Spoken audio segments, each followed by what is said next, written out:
Geraldo, you want to weigh in on all that and on the video, and then we'll get David's legal analysis of any new questions that may have come up after watching that. First, I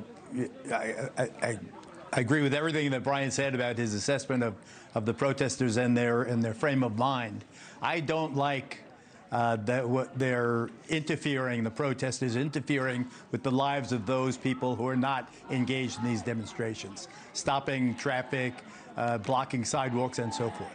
Having said that, there is absolutely nothing in this new video that changes my mind that this was an irresponsible act by the ICE agent to claim the life of a middle-aged woman who could not have posed any significant threat. And if she did, then woe to the ICE officer who was so threatened by her. And to go for him, he had the camera in one hand, I guess, and his weapon ready to draw, and a hair trigger. How many seconds? 1 second between the woman turning the wheel and attempting to turn right and her being killed. And then there's the first shot. Let's say for a second that the first shot, and let David hear this, the first shot kills her. Let's say that that one is a justifiable use of force. What do you say about the second shot?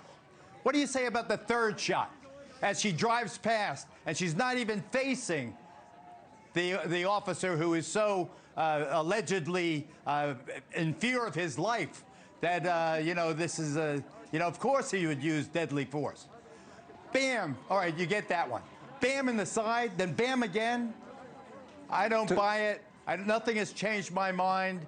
This is absolutely the kind of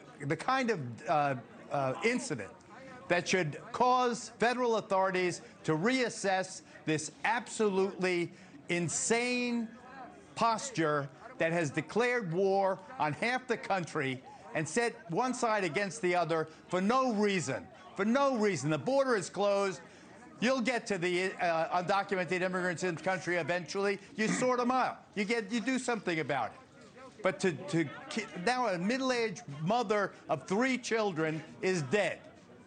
Couple of things for David on the shots. Number one, would it matter legally after the first shot, or is that the only one you're looking at? And then number two, on the video more broadly, and if we can take it full from my telestrator and or tablet here and put it on the screen, David, as we look at it, what I'm going to do is I'm going to split the screen, okay? And we have both of the videos, the one we've been looking at for days and this one kind of synced up.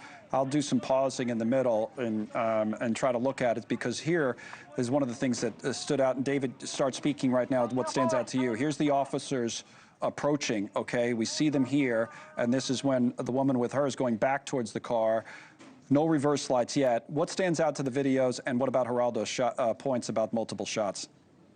Let's start with what stands out for the videos. It's all about de-escalation. You're not supposed to escalate the situation. They're not there to make it worse than it was.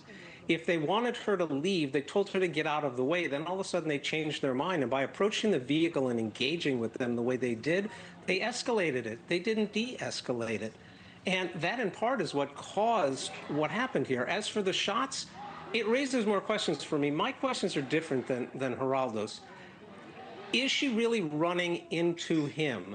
Or is he pulled the gun out and is trying to use that to intimidate her to stop because he's going to shoot at her?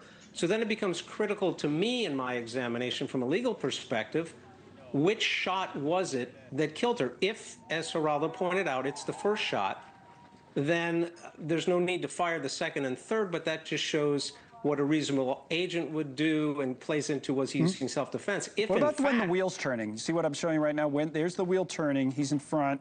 Some people say, well, she's turning away. They may argue he's right in front and trying to, and then the other woman is heard saying, drive, baby, drive, David.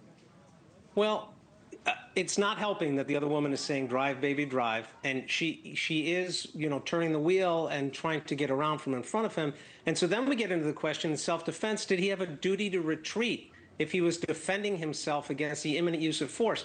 Different than if you're standing with your back up against the wall, there's nowhere for you to go, there's no way for you to get out of the way. He could have de-escalated by simply moving out of the way and letting her go off. And then getting back to my other points about the shots, right. If she's not dead and she's fleeing, he's not entitled to fire at her.